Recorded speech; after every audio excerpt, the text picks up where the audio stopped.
thought leaders, ladies and gentlemen, 大家好. It's an honor and privilege to speak to you today at the World Development Forum as youth delegate. Too often, the notion of being a young person in today's world is associated with the multitude of issues that we've inherited. Devastating wars, a catastrophic climate crisis, and inequality due to race, gender, or religion. It's natural to feel overwhelmed by the magnitude of circumstance that we find ourselves in, and to grow cynical in the face of our apparent insignificance. After all, we're only young. What could we possibly do? My response to this quandary is simple. We must recognize our youth not as a hindrance, but as a strength. Today, with the resources we have at our disposal, being young no longer means being naive. But it does mean being empowered in our curiosity. It means that all of our youthful energy and zeal can positively reinforce itself as we discover the world around us. It means we are invigorated to ask new questions, to connect with different cultures. This is why I've always been an outspoken advocate for education and remained in full-time school. Now I balance classes at Stanford with being part of a sorority, founding a basketball team and a book club, and taking part in other student lit groups. I'm often asked how and why I choose to remain so engaged in campus life despite balancing training as a professional athlete and also work in the fashion industry.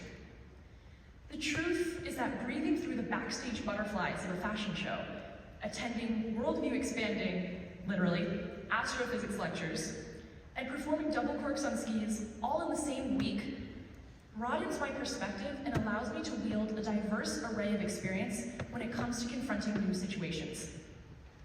The truly exciting part of this is that as students, young people get to experience the very same phenomenon right on their own campus, in their own microcosms. By communicating with people who are different from themselves, students can cultivate a wealth of knowledge that extends far beyond the confines of the classroom. One particularly valuable skill that I've learned and I've come to treasure in the process of campus learning is that which I call critical curiosity. This is the practice of approaching dissonant conversations with both an educated mind and an open heart. An important distinction to be made here is between being wide-eyed and gullible and being critically curious. Armed with both unprecedented access to information and digital citizenship skills, modern young people are uniquely positioned to be both inquisitive and discerning. A second key component of critical curiosity is the expulsion of the ego from the learning process. To be curious is to be humble, and to be humble is to be willing to be wrong. Skiing has taught me to appreciate the value of resilience when it comes to modifying my approach after my original ideas were disproven. And I have been wrong, a lot. I've sustained injuries, lost a 4-year win streak after a contest was canceled, and I predicted the weather wrong, of all things. And I've also run into stubborn mental barriers that made me want to bang my metaphorical head against their metaphorical walls. The important decision in these moments of misjudgment, though, was to consult my repository of knowledge and formulate a new plan on the spot. Being wrong does not make me a bad skier, but it does make me human. I believe that school gave me the toolbox to learn more effectively, while training taught me how to continue that learning in the broader scope of my life and in the world beyond it, even if I fail the first, second, or the third time. Combining these skills has allowed me to ask hard questions with a true willingness to learn, rather than sheltering behind what is familiar to me. In short, being a young person balancing school with sport encouraged me to be critically curious, and that allowed me to be a student of the world. Critical curiosity is especially salient in the context of modern misinformation. Closed-mindedness is corrosive. It degrades the fabrics of domestic, social, economic, and political spheres, breaks down international dialogue and exchange, and is ultimately harmful for global development. As individuals or nations, we will not always agree on the specifics of every issue, but when we approach collaboration the right way, our differences are not our weakness, they are our strength. No matter how well equipped we may be in our own fields, there's always something to be learned from the individual sitting right next to us. We can overcome the forces that divide us and pit us against one another. All we have to do is be critically curious. And so I implore you, no matter your age, to keep that seed of youthful curiosity in the back of your mind and to let it see the sunlight often. If curiosity showed me the world, then courage allowed me to share it with others. I'm privileged and grateful to have the platform that I do, and I consider it both an honor and a duty to use it to enact positive change in the world. I gave my first speech on equality in women's sports and Title IX when I was in 7th grade, and since then I've made it my mission to encourage young people, particularly girls, to participate in sports. This cause is what gave me the courage to do the bravest thing I've ever done. At the 2022 Beijing Olympics, I stood at the top of the big air. On my last run of the finals, I had already completed my 2 best tricks in the 2 runs prior, and I was sitting in 3rd place, which was a respectable position for my first event at my first Olympics at the age of 18. But I had something else in mind. I wanted to try an unnatural double cork 1620.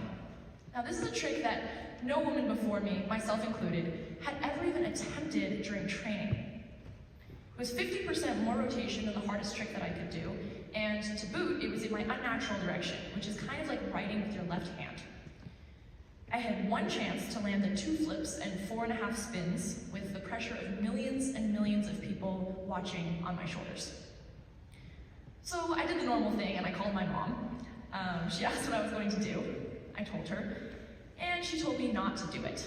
She said that it was too dangerous, that I had 2 more events after Big Air, one of which I was the favorite to win, and so all in all, the decision was far too risky. I knew this, of course, but I also knew the power that I held in that moment as a young woman in a male-dominated sport. I had the opportunity to send a profound message to all the little girls watching at home. I have maintained that the confidence, creativity, and passion that sports endow in young athletes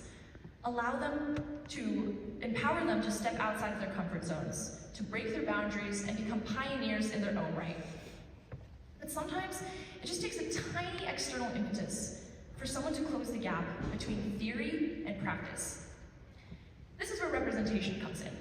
I knew that in that moment, it was my turn to practice what I preached and to demonstrate that I was a young woman just like them, and that if I could be unafraid to try, then they could too. The most important decision is the one to believe in yourself. To choose to believe that things are only impossible until they're done, and that there is no one better than you to step up to the challenge. What followed was the most intense flow state of my life, culminating in my 2 feet on the ground and the realization that my life would never be the same. Now, over 346 million people in China have started snow sports, and I feel more proud and more confident using my voice as a force for good every day. A curious and empowered young person who has both the skill and message is a formidable force, and I encourage all who do to speak proudly. We do not have to wait until we are older to change the world. We can do it right now, aided by the qualities that are native and familiar to us. As I've illustrated, meaningful impact is not limited to words. We can achieve cultural communication and connection through various other human avenues, such as sports, art, music, food, or fashion. World development means uplifting others, and so to the young leaders in this room, I hope that you will join me in doing our part to make the world a better place in our own way. 我们一起加油，非常感谢。